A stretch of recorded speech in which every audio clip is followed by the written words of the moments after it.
Welcome to this episode of Real Estate I.Q, where we answer frequently asked questions people are either too scared or too confused to ask.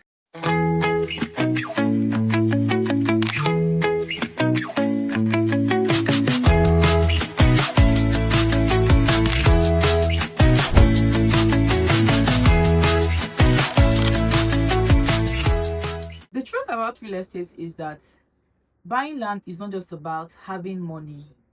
It's about having the right information, because one decision can change your investment, can change your life in 5 to 10 years to come.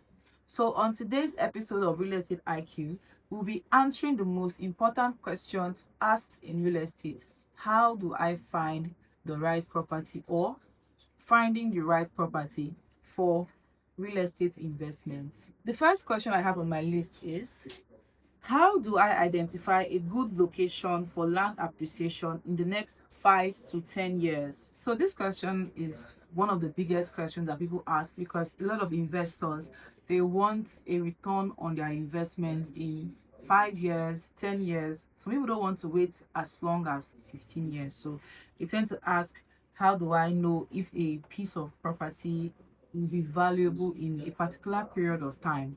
So what I'm going to answer to this is that land appreciation goes with development. For a property to be very, very valuable in about 5 years, 10 years, it means that the development there is on the high side. Yeah, so let's use Port Harcourt as an example. About 10 years ago, in places like Umudara, Eliozu, and some parts of Inika, they were termed outskirts of Port Harcourt. A lot of persons did not want to go there because it was like out of town, so it was far from the main city. So a lot of persons did not want to go there. But smart investors that keyed into those locations right now, that place is hot. It's hot selling, so it's valuable. You cannot buy like maybe 10 years ago, a plot of land at Elios would be selling for 2 million, 3 million naira. But right now, a plot of land should be like 30 million naira and above. Depends on the location in Elios. So land appreciation goes with development. You have to check, are there any infrastructures in that area? Hospitals, universities, schools, any government infrastructure. Are they building roads? Are they building new, like just new development? That's how you know if a property will be valuable in 5 to 10 years. The second way to know if a property will be valuable or appreciate fast is to look around for universities, schools, like I said. For example, University of Port Harcourt, that area is like, the development there is fast because it's a school environment. So a lot of persons are looking for apartments to stay. Some persons don't want to stay on campus, so they're looking for apartments off campus, meaning that development there is good. Its land there is already appreciating. If you check like a few years back, that place, people will say, oh, it's bush and stuff and stuff. But right now, there's no bush there. There is no bush there. There are just houses, and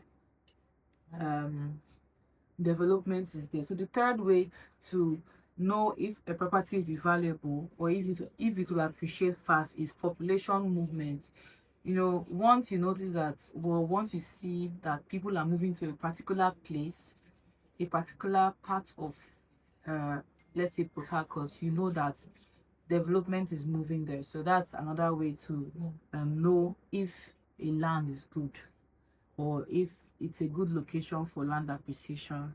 So the next question I have on my list is, what red flags should I watch for when a land deal sounds too cheap? When it comes to property, if it's in a good location and they are selling it for, and you know that properties in that place are expensive, and then they are giving you a limited offer, you should run.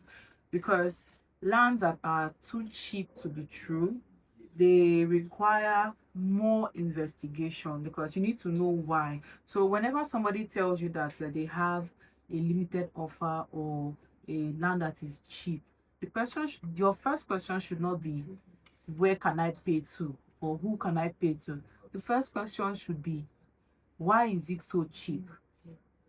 For example, at Obrikwere, a plot of land, an average plot of land is selling for 30 million naira, 25 million naira. So if somebody comes to tell you, oh, I have a land for sale at Obrikwere and it's going for 3 million naira, it's very just for a limited offer. You don't want to jump into that, because you need to investigate why is it way below the market value.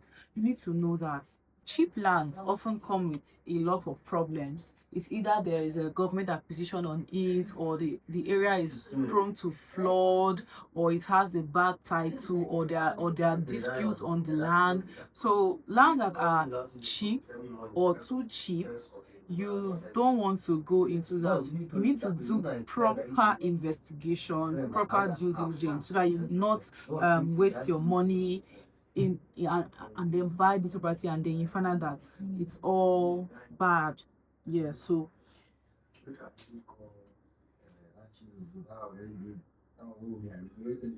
a smart investor does not chase cheap land. A smart investor chases secure land. So before you go and buy that land that is too cheap to be true, investigate it. Why is it so cheap? Yes. So the next question that I have on my list is it safe to buy land in emerging areas or outskirts? The answer to this question is yes, provided that you do your due diligence. You know, a lot of wealthy real estate investors make their biggest profits buying land in developing areas. Let's take a look at places like Iguta, Omagua, Eneka. Some years back, people were saying that those places are too, like they're just out of Port Harcourt, other places, villages, bush and stuff. But right now, you cannot call those places bush because development has moved there. So people that were smart to buy properties then, right now they're getting their return on investment. So locations that development are moving gradually, those are good places that a smart investor should invest in. So the next question I have on my list is, how do I check if land is prone to flooding or erosion before buying? This is one mistake that a lot of buyers make. They visit the property when it's dry season and then they assume that everything is fine, and once rainy season comes, the land becomes a swimming pool.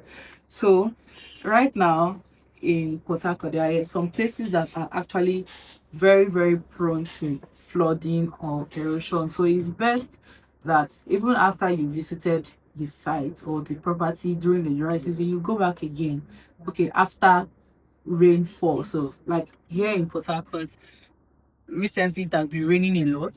So this is like the perfect time to go house hunting or site inspections, because that's when you know if this property is a dry land or a wet land, or yes, it's a swampy area during the rainy season. So that's how you check. Just now that it's rainy season, it's the perfect time for you to go for site inspection to know if this property is prone to flooding. Another way that you can check to know if it's prone to flooding is that you ask questions. You ask the people, like the locals that are staying in that area, and then if you notice that some houses have been raised up unusually, you just know that this place they will have flood. So they're trying to avoid the whole flooding of the thing. So you ask questions, go for site inspection during rainy seasons. So then if you look around for buildings that have been raised up, you just know that that area is prone to flooding. Another way is that you can also engage a surveyor or an engineer to access the site. Yeah, so what I'm going to say last is that you should never allow excitement to replace proper investigations. Yes. So the next question I have on my list is, what questions should I ask about road access and infrastructure plans? The truth is, a piece of land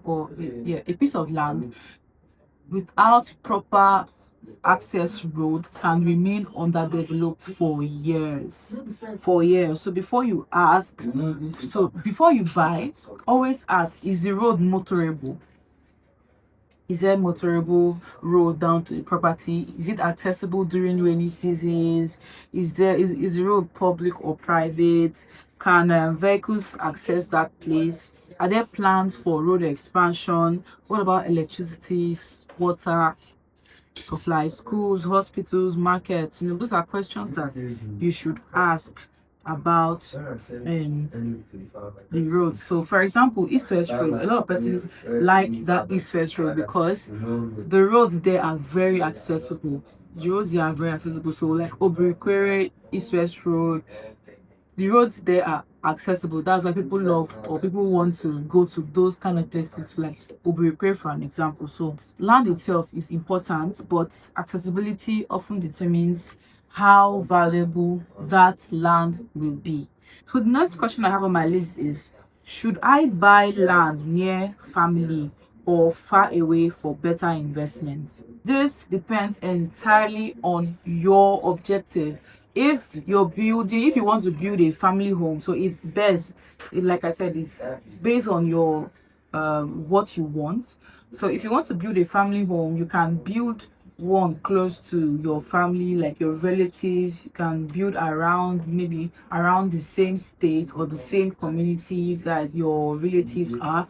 But if it's for investment, it's still up to you. If you want to do it near your family, it's fine, but for investment, you should not allow your emotions to take over, because you can see a very good property for investment outside of the same like outside the state where your family or your relatives reside, and you should not use emotions to lose that opportunity to get a prime investment property. So real estate rewards strategy, not sentiment. So don't use your emotions too much when it comes to investment properties, but when it comes to family home, it's best to build your home close to your family. Everything depends on your decision. So the next question I have on my list is, how do I verify that the land isn't under government acquisition? This is one of the top questions that people ask. How do I verify? So the way you verify is from the survey plan.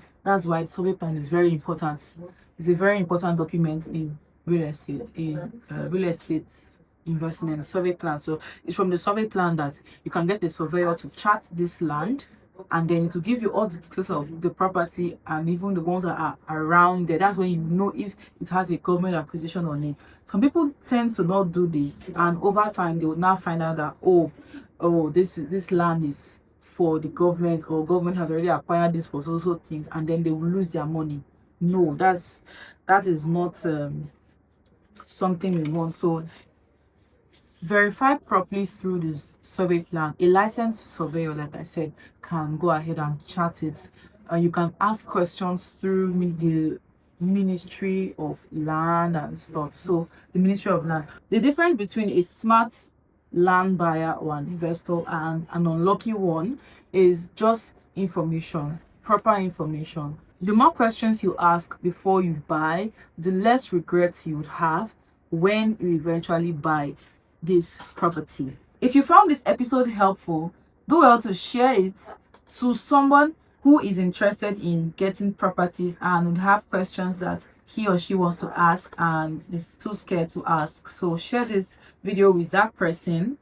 Let the person drop his or her questions in the comment section, and we are going to answer those questions. So don't forget to like this video, subscribe to these channels, and turn on your notification bell so that when next we post the next episode, you'll be the first to know that Real Estate IQ is up. See you in the next episode. This is Real Estate IQ.